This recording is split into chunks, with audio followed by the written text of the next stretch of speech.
Since childhood, the geography of Israel and Palestine has been burned into our minds.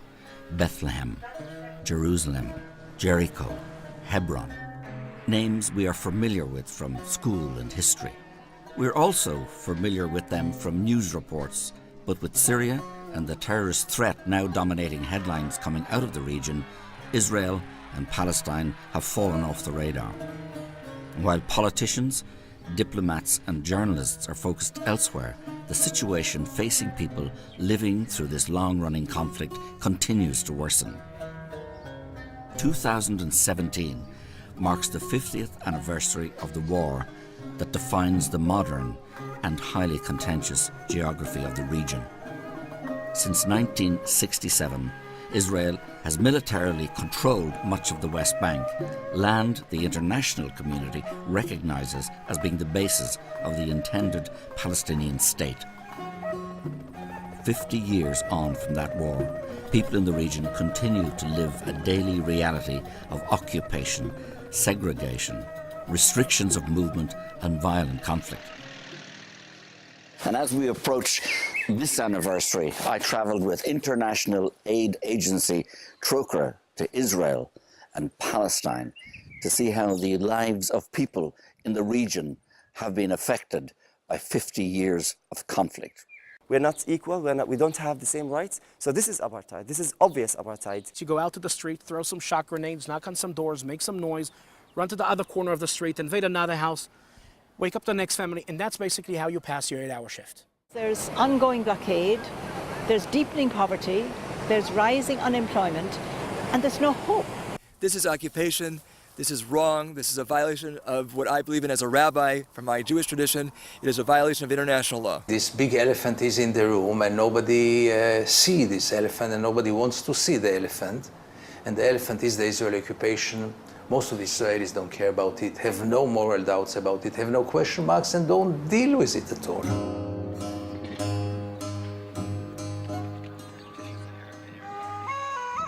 One of the oldest cities in the world, Jerusalem, is also one of the most contentious. With some of the holiest shrines in Judaism, Islam and Christianity located just yards from each other, Jerusalem's old city is thronged with tourists. But while history attracts tourists into Jerusalem, it has also trapped the city into a bitter power struggle. In 1948, the State of Israel was created. Jerusalem was intended to be a shared capital for both Israel and an envisaged Palestinian state. But since the 1967 war, Israel has ruled both Israel West Jerusalem and Palestinian East. Jerusalem's old city is one of the most hotly contested square miles in the world. Tension is never far from the surface. Not far from where tourists soak up the sights, I found a small group of women protesting outside the district court of Jerusalem. The mother and friends of 16-year-old Mohammed Abu Qadir gathered. Mohammed had been abducted and burned to death in a local park. His murder is believed to have been a revenge killing by right-wing Israelis in retribution for the murder of 2 Jewish teenagers, all part of the depressing cycle of ongoing violence and bloodshed. The man accused of Mohammed's murder, Yosef Hayem Ben David, was found guilty by the Israeli court and sentenced to life in prison. But the 50-year occupation stretches well beyond this ancient city. Since 1967, Israel has occupied the majority of the West Bank, which is internationally recognized as being Palestinian land. I wanted to go beyond Jerusalem and see what life is like for people living under full military law. Following the outbreak of Palestinian violence in 2002, Israel began construction of a wall to divide the West Bank from Israel. This wall has had the effect of cutting Palestinians off from Jerusalem. In Bethlehem, I watched as thousands of Palestinians queued to get through the checkpoint which divides them from the city they view as their capital. I met Amin Jabrin, who owns a tea stand at the checkpoint. He explained to me that the people queuing were the lucky few who have been granted permits to cross into Jerusalem. My name's Amin Jibreen, my age 35. This is the main checkpoint in Bethlehem 300. The first man who come to this checkpoint every morning, me at 2 o'clock a.m. I come here to sell coffee and tea for the worker who cross to Jerusalem. Every day more than 6,000 to 7,000 workers cross this checkpoint. They work in Jerusalem. Most of the people, they work in construction. And they are lucky people because they have permission. Because if you are in Palestine and you have permission to work in Jerusalem, you are lucky man. When fully completed, the wall will stretch for over 700 kilometres. Although supposedly the dividing line between Israel and Palestinian lands, it does not follow the internationally recognised border. Instead, it cuts and slices through Palestinian land. Close to the village of Bat Jala, I watched as another section of the wall was erected. This area is recognised by the international community as being Palestinian. The wall, however, will leave it on the Israeli side. Palestinian farmers who have farmed it for generations will no longer be able to access it. Israel says this is for security. For local farmers, however, it is simply a land grab. One day we just discovered that a lot of army and soldiers and Israelis coming here to uproot all the olive trees, and we are talking about an ancient olive trees, like 1400, since the Roman time. So we came to cover and to see what's happening, and we find out that the Israeli planning, or they start to implement a plan to separate this area and to confiscate this valley and to add it to, to Israel. And of course, a lot of international activists and a lot of Palestinians, we came here and we were demonstrating for weeks and weeks. And of course, a lot of tear gas, a lot of shooting on the activists. And we couldn't, as a people and activists, to stop their project and their buildings here. All the time we were able to come here and to work, to cultivate our trees and our fields. Now we will not be able anymore. Now we are filming what's happening. And the soldiers up there, if you see, they are calling us on the mic, saying we need to go and to leave this area. But he just said, yeah, just go behind the wall, which is just built now. And he said, this is Israel now, you can't be here anymore on our side. I told him, I've been here, maybe before you come here, and you know this area. I've been, coming here and work here in this valley since a lot of years. You don't know the valley, as much as I know it, and you can't just tell me, go out. He said, yeah, but this is orders, and I'm just, implementing the orders. The wall is just one way in which Israel is gradually confiscating Palestinian land. Throughout the West Bank, Israel continues a plantation project aimed at populating the area with its own citizens. Today, there are an estimated 600,000 Israelis living in settlements dotted across the West Bank. These settlements, built on Palestinian land to home Israeli citizens, are illegal under international law. Directly behind me on the top of this hill is the Israeli settlement of Gilo. So these settlements, like Gilo behind us here, are essentially commuter towns in the satellite of Jerusalem. So a lot of these residents will live in very Western-style houses, some of them with swimming pools, with first world services like electricity and water, and will be connected via access roads to Jerusalem. So many of the residents would commute maybe 10-15 minutes into Jerusalem, and the houses will be subsidised.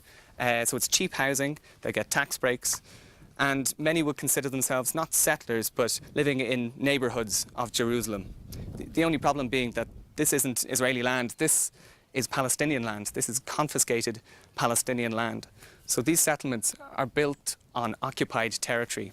So these settlements are illegal under international law, and so the residents living here are contributing to displacement of Palestinians and ongoing violations of international law. While Israel builds huge settlements throughout the West Bank, it simultaneously makes it increasingly difficult for Palestinians to build on their own land. Israel has divided the West Bank into 3 areas, one under full Palestinian control, one under full Israeli military control, and one under mixed control. The Palestinian Authority has been granted control over certain urban centres, all of which are ringed by areas under Israeli military rule. It has created a situation eerily similar to apartheid South Africa, with Palestinians living in cantons disconnected from each other. Any Palestinian living under Israeli control must obtain a permit to build a house, but only 15% of permit applications from Palestinians are successful. Many Palestinians refuse to move and instead build homes without permits. They live under constant threat of demolition. In one such community, I met with Abu Yusheh. كانت العائلات قليلة في الأيام هذيك يعني فصار نمو طبيعي للسكان وانجبرنا انه نتوسع يعني اللي بده يتجوز اللي بده كذا بده يبني له بيت فالإدارة المدنية منعت انه نقيم بيوت في هذه المنطقة من حتى الأيام هذه من الأيام هذيك لحتى أيامنا هذه يعني صرنا نبني بركسات من الزينكو مثل هذول البركسات يعني لأنه بدنا نعيش فيعني من هذيك الأيام لأيامنا هذه كل سنة كل 6 شهور في عندنا هدم يعني هدم للبركسات هدم للبيوت تضييق يعني من كل الاتجاهات من ال4 اتجاهات هي مستوطنة على فكرة المستوطنة هاي بال86 قامت بال86 الجدار من الجهة الجنوبية الشارع من الجهة الغربية وشارع من الجهة الشمالية فإحنا يعني صرنا في النص يعني تسكير ما يعلم فيه إلا رب العالمين مشاكل ثانية اللي بتتعلق بالسكان بالتجمع إنه يعني عدد كبير 90% من السكان بيسكنوا بصرفان من الزينكو وهذول الصرفان معاناة بالصيف حم وبالشتاء برد 35 بيت عندي 28 اختار Mohammed's home was raided 2 years ago at 2 a.m. Israeli soldiers kicked in the door, let off shock grenades, yelling and pointing machine guns at the family. Mohammed's son was then 12 years old. The trauma that night had a profound effect on him. He lost the power of speech. 2 years later, he still cannot talk. I was taken aback and saddened by what I had seen, but I wanted to hear the other side of the story, so I met with Emmanuel Nashon, head of press at the Israeli Ministry of Foreign Affairs.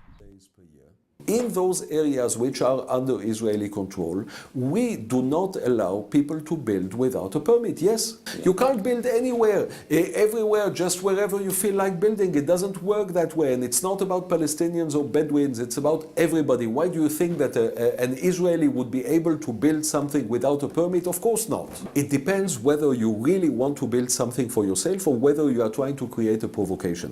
And my feeling is that some of those building initiatives, which unfortunately are also supported and financed by EU member states, their only purpose is to create a provocation. What we see is a situation in which EU member states and the UN actually give a de facto support to people who are building illegally. Even within Israeli society, a vocal minority questioned the policies of their government. I met one such critic who is not only Israeli, but also a rabbi. Rabbi Arik Asherman opposes home demolitions and settlement expansion. Our work ranges from legal work in the Israeli court system to return land to Palestinians, to prevent Palestinian homes from being demolished, to prevent takeovers, to work with the international community, which has been crucial for keeping these people in their homes when there is an intense drive and push by the state of Israel using all of its power to move these people out of their homes. And sometimes it can be on-the-ground work, physically accompanying the farmers when they are harvesting, or the shepherds, or getting to their trees, or whatever has to be done so they can do so safely. Rabbi Arik's work brings him directly into conflict with the Israeli state and with settlers. Even his status as a rabbi offers him little protection. On a recent routine visit with Palestinian farmers to an olive grove, Rabbi Arik was attacked by a masked settler who threatened to stab him. He was lucky to escape with his life. Despite violent confrontation, he is still determined to speak out in support of Palestinians facing home demolitions. We visited one such community where he has campaigned to keep the bulldozers at bay. Fatima and her family and the other families of Susia are still in their homes today. And that's not something that should be taken for granted. And yet they are living by the skin of their teeth, scraping out a living, not being able to fully live in dignity on their own land because of all the intense pressure being applied in every imaginable way by the state to get them eventually to move.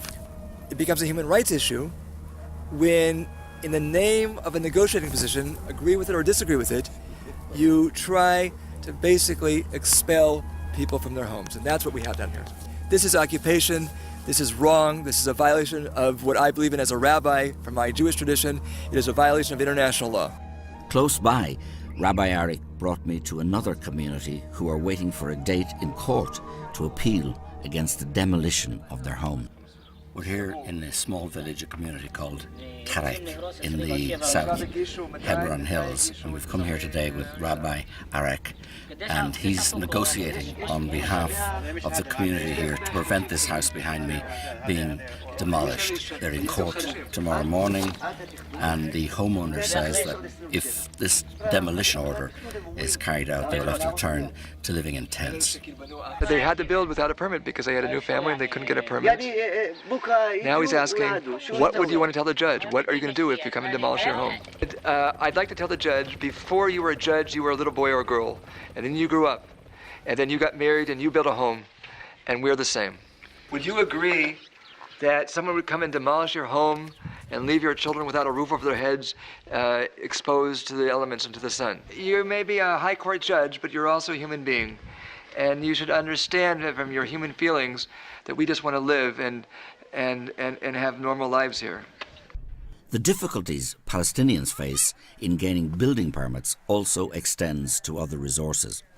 According to Human Rights Watch, not only are building permits difficult or impossible for Palestinians to obtain in 60% of the West Bank, Palestinians also have limited access to water, electricity, schools and other state services that are readily available to Israeli settlers.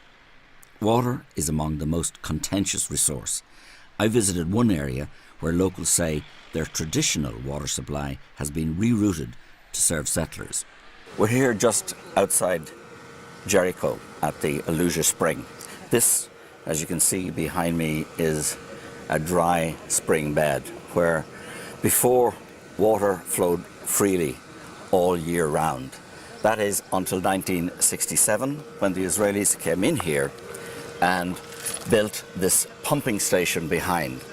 And now the pumping station pumps an enormous amount of water from here, depriving the local Palestinians of water for their agriculture, water for their homes, and it goes directly to the settlements. The Palestinians can get some of the water back, but they have to pay for it.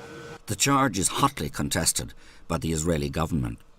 Israel does not steal water from the Palestinians, and we certainly do not stop the possibility of water coming to Palestinian towns and villages. We have the possibility to bring fresh water, which can be used for agricultural purposes, for industry purposes, and even for drinking, to Israelis and to Palestinians. We do not discriminate.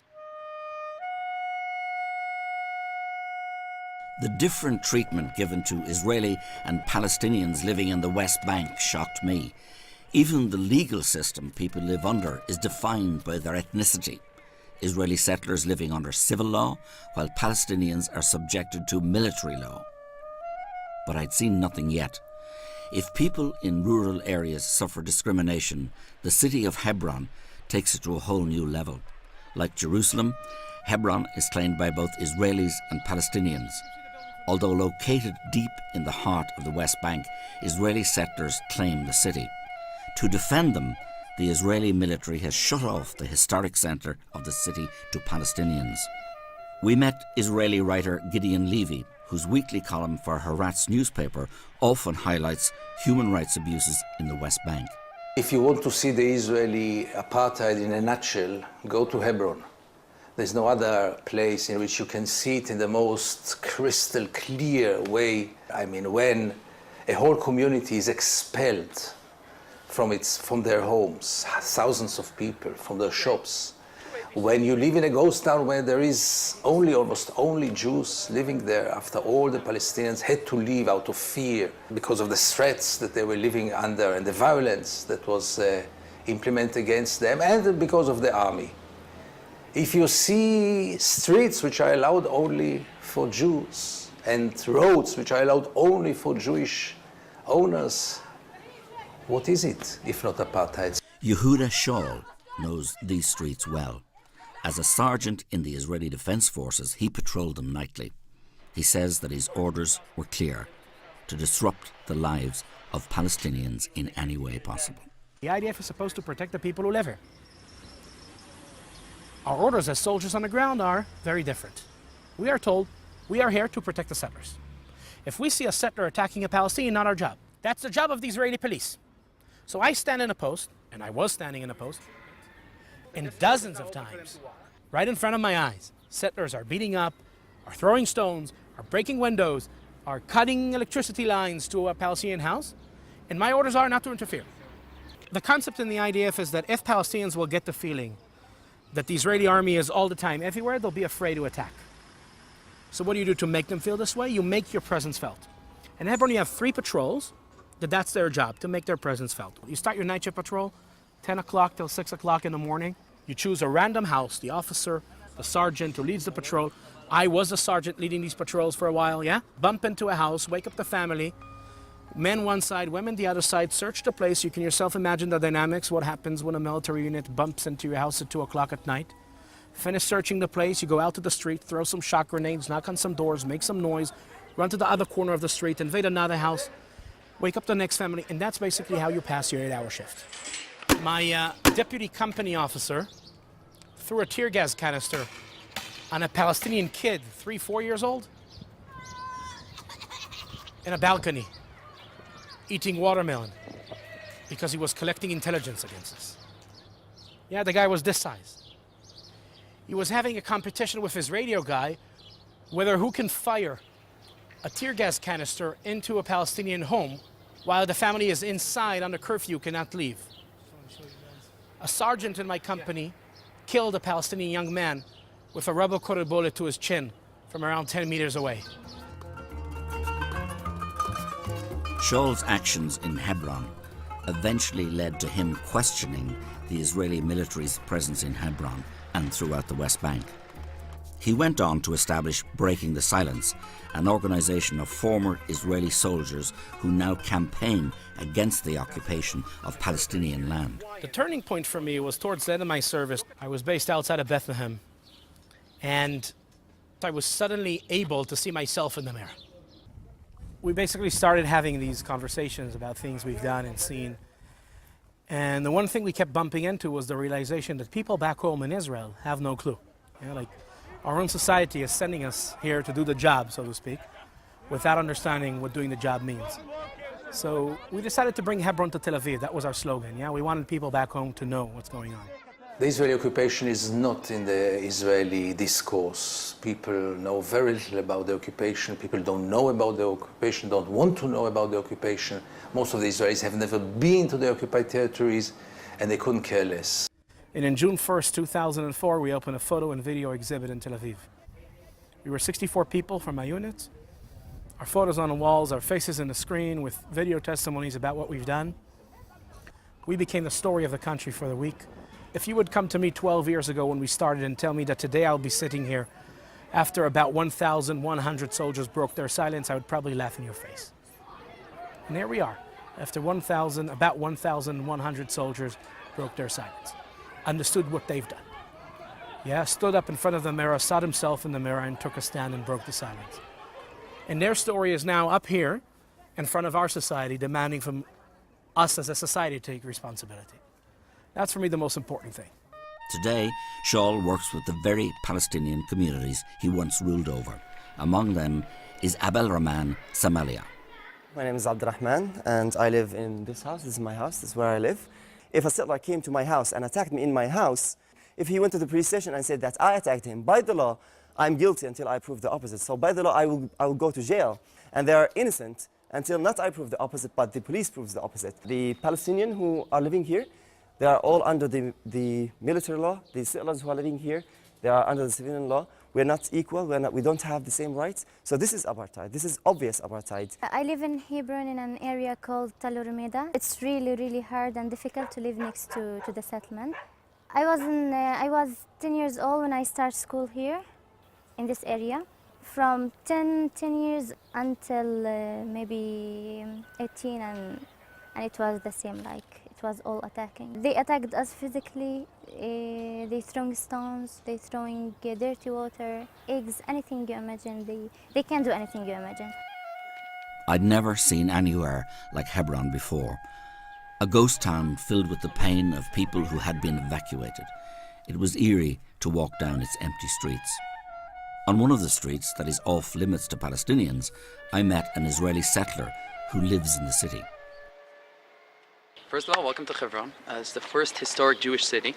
There are many Jewish livers here, and they're not settlers. We're not settling foreign land. This is our land. We lived here before the establishment of the state or anything like that. We are the indigenous people here. I'm not saying there aren't other people that lived here for years.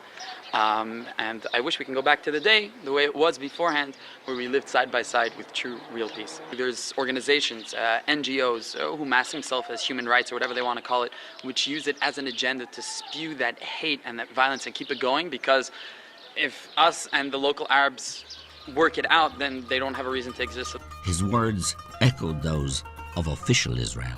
Israel continues to build settlements, and then the UN have recently said that the settlements, I'm just quoting this, are in direct violation of Article 49 of the 4th Geneva Convention, which forbids an occupier from transferring its own civilians into the territory it occupies.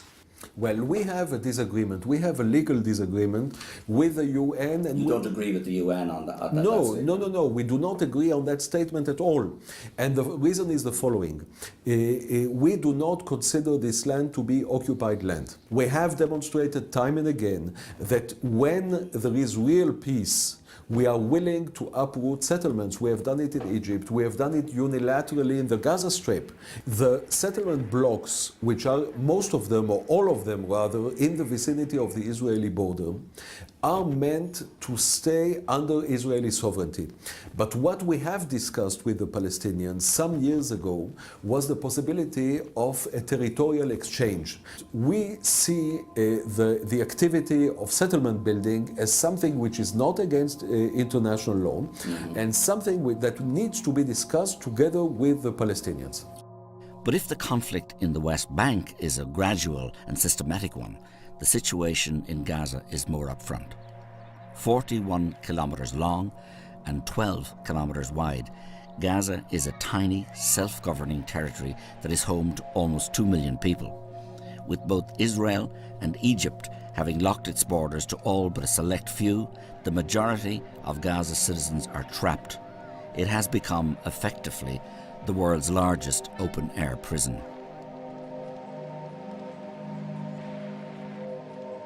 Not only are they denied access to the outside world, people in Gaza have to endure regular wars between Israel and the ruling Hamas government. During the most recent conflict in the summer of 2014, over 2,500 people in Gaza were killed after Israel launched a full-scale military offensive in response to Hamas rocket fire. Among the dead were Mohammed and Khalde El-Selek Sajaz, 3 children. لما طلعنا فوق على السطح لقيت الوالد وال7 أطفال كله مرمى على الأرض. لما طلعت الوحيد اللي لقيته كامل يعني بدون أي إصابات في الرأس أو هذا ابني الوسطاني اللي هو عبد الحليم. حملته قلت إن شاء الله يكون عايش، حملته ونزلته تحت على أساس إنه عايش. بعد ما اديته لابن عمي على أساس يودوه على الشفا ينقذوه. طلعت كمان مشوار تاني أخذت عبد العزيز، كان راسه من هان مفتوح، حملته ونزلت فيه وديته لأخت مرتي. كان لسه في نفس، بس حتى في حاجة من مخه وقعت وأنا بحمل فيه، وطلعت مشوار ثالث. قلت بدي أجيب أمنية، ما شفتش لها راس، ما قدرتش. قلت خلص بس ينزلوها بأنزل أنا على ضليتنا على باب الدار استنى فيهم ينزلوهم عشان نودعهم من حاجة. لما جاء الإسعاف لقيت لما ضربوا البيت حسيت يعني الضربة عندنا في البيت. طلعت على الطابق الخامس، توقعت اني الاقي انه اولادي عايشين، انه انقذهم. يعني توقعت ما يكونوش على السطوع، يكونوا في الطابق اللي تحت شويه. طلعت فتحت هذا، لقيت طلعت دغري على السطوع، لقيت بقول لك حمايه و7 اطفال كلهم اللي ما لهوش راس، اللي مستشهد على المطرح، كلهم يعني كانوا مستشهدين، يعني جثث سامده برق دم. لقيت انا كل بس اني طالعه المنظر هذا كمان ما رجعتش بعد وعي انه كان التصارف كله اولادي. طلعت لقيت زوجي ما ياخذ ابني الوسطاني، لقيتها ضلت البنت بتطلع ما لقيتلهاش راس. لما شفت منظر ما لهاش راس نزلت من غير وعي على الدرج. يعني مثلا بعد فجأة هيك بعد اسبوع انا ليش ما رحتش على الشفاء اللي اودع اولادي اللي قبل ما يروحوا يدفنوهم. يعني الواحد كان بغير وعيه، يمكن الواحد شوي شوي لبدا يتأقلم يعني، وهذه يعني رضا ربنا والحمد لله. أمنية كان عمرها 8 سنين، عبد الحليم 5 سنين، عبد العزيز 3 سنين. Mohammed would also lose his leg in an attack minutes later as he was carrying a body to the ambulance. بقول لك بعد اسبوع انه اليهود اعتذروا انه احنا مش قاصدين دار السلام. الحقوق انه ندافع انه بدنا حقنا وزي كده حق اولادنا. لها بقول هم اصلا الصغار هذول هم كانوا يضربوا علينا قذائف صواريخ. ايش هذول الصغار هم بيعرفوا صواريخ ولا ايش؟ لا طبعا، يعني عشان يحطوا اللوم على تعاوننا. It was very moving hearing these bereaved parents speak with such stoicism and dignity. Sadly, their story is far from unique.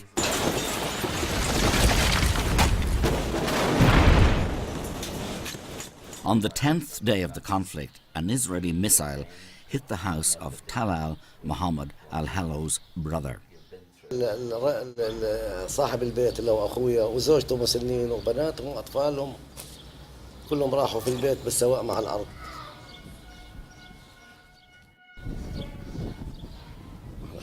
الحمد لله هذا قدرنا، هذا ما قتلته القوات الجيش الإسرائيلي.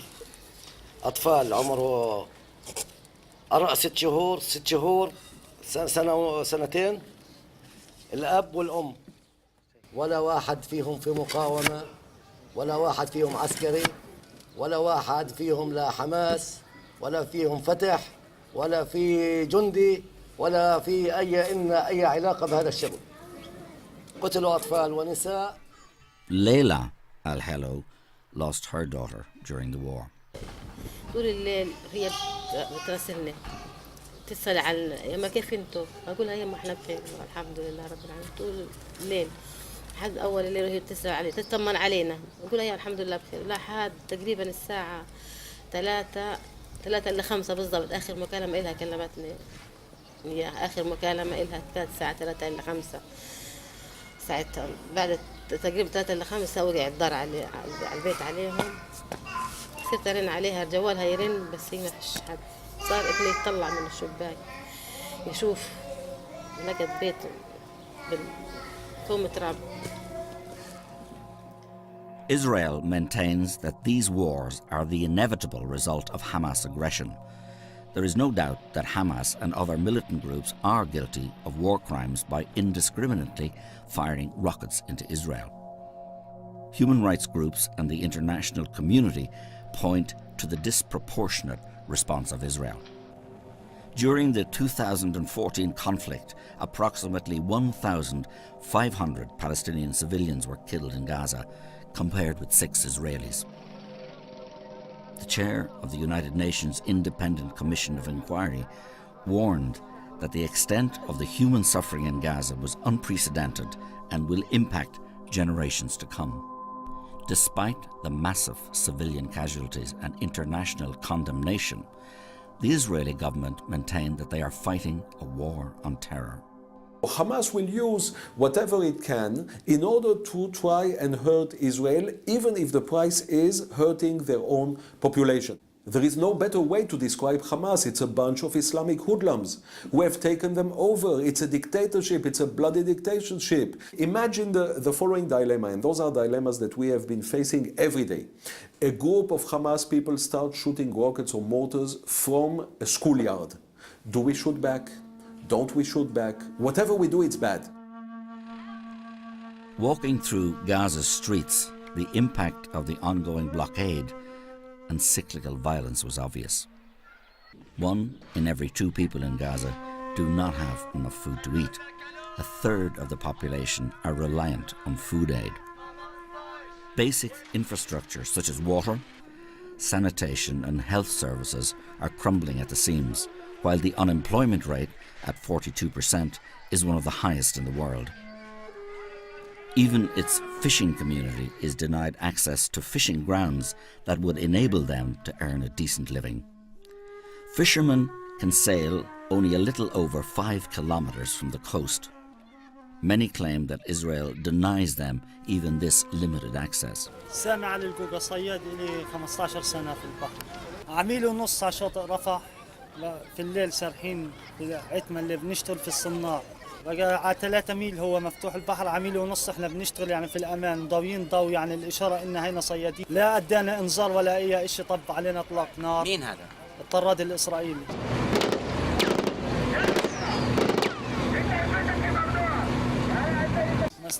ضب علينا اطلاق نار، مش عارفين وين نروح في الميه، احنا مش عارفين وين بدنا نشرب، مش عارفين وين نشرب.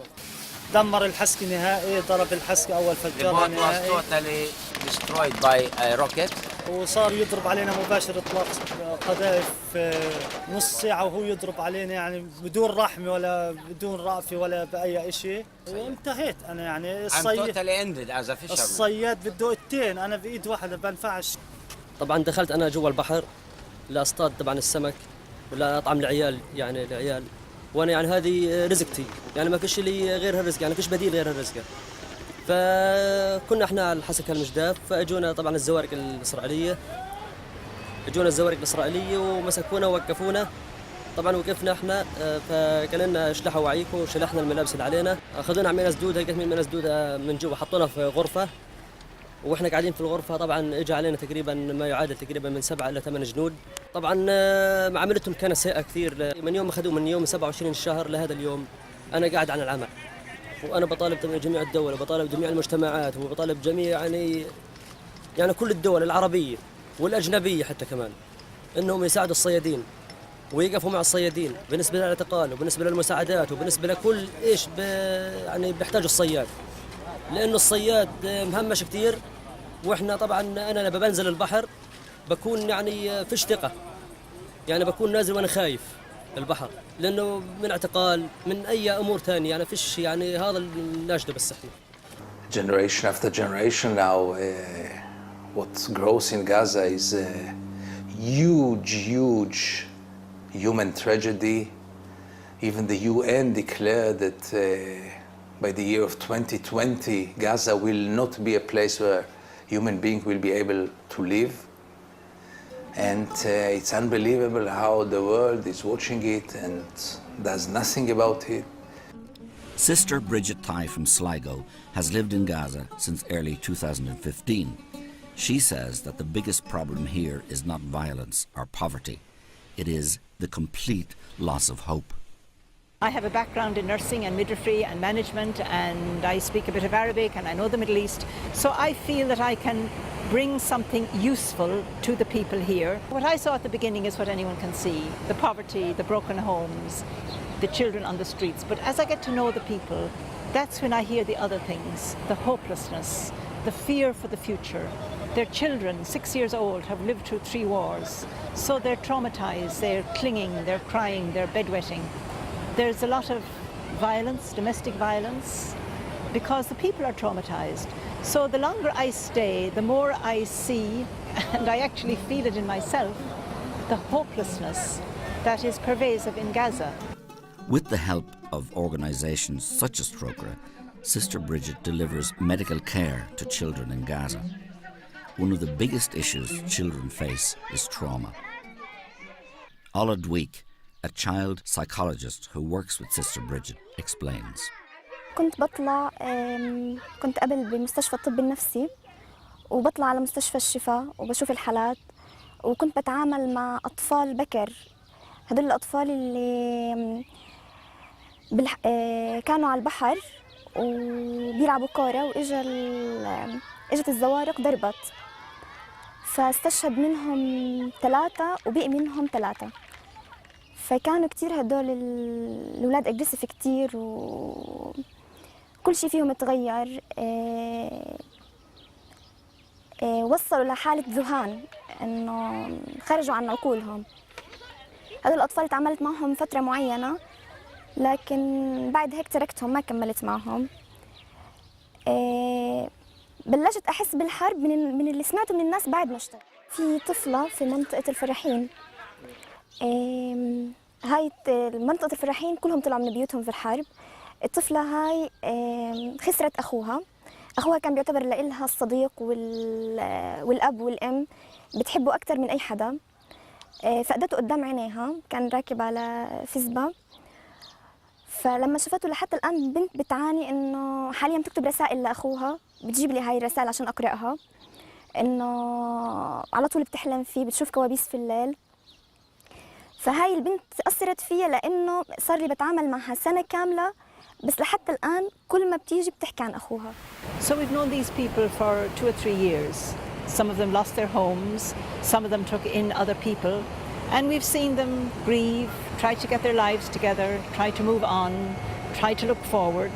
But look forward to what? You saw the number of children. What's the future of those children? Sister Bridget's assessment was sobering, but it was also accurate. When you speak with people in Gaza, you can feel the hopelessness.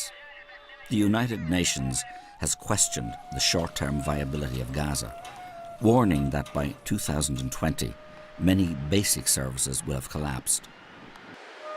I wonder what chance there is of peace when young people in Gaza are being raised in an environment where they have a limited future.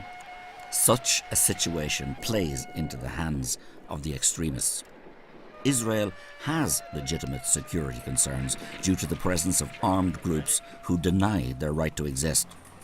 And by condemning all of Gaza's people to inhuman lives, they succeed in swelling the ranks of these groups.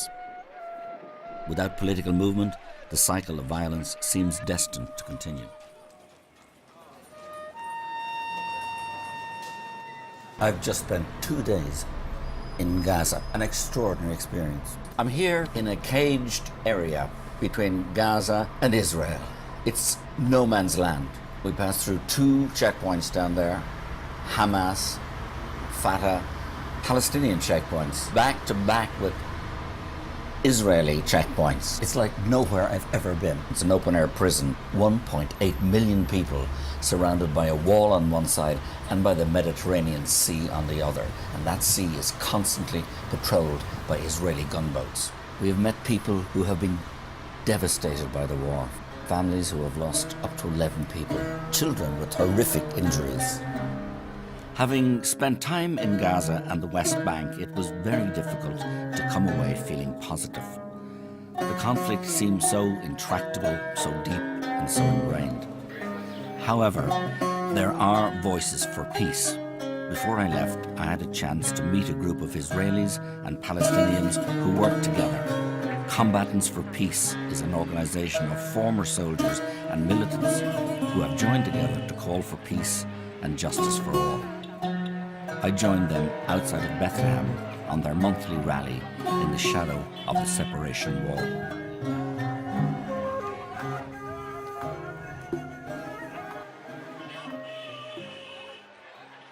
Combatants for Peace, which is a joint organization of Israeli and Palestinian who took part in the circle of violence, which means Israelis who participated in the army, a Palestinian who sat in the Israeli jail and said, we are not longer willing to continue the violence, the circle of violence. We don't want our children to live in this kind of environment, and we're willing to do something today in order to ensure that our children will have a better chance to live here. The only way to end this conflict is to talk together with Palestinians who are non-violent. I used to live a few years in America, and I just felt I can't represent. I felt almost ashamed being Israeli, because when you're outside, you see how Israel looks from the outside, and it's so hard. So when I came back, I became more active in the issue of occupation, because I feel that when we're here, we have to do what we can to change this. During my short time in Israel and Palestine, I met several Israelis who shared the view that the time has come to end the occupation and deliver a lasting peace. These activists remain a minority voice, but there are signs that their numbers are growing.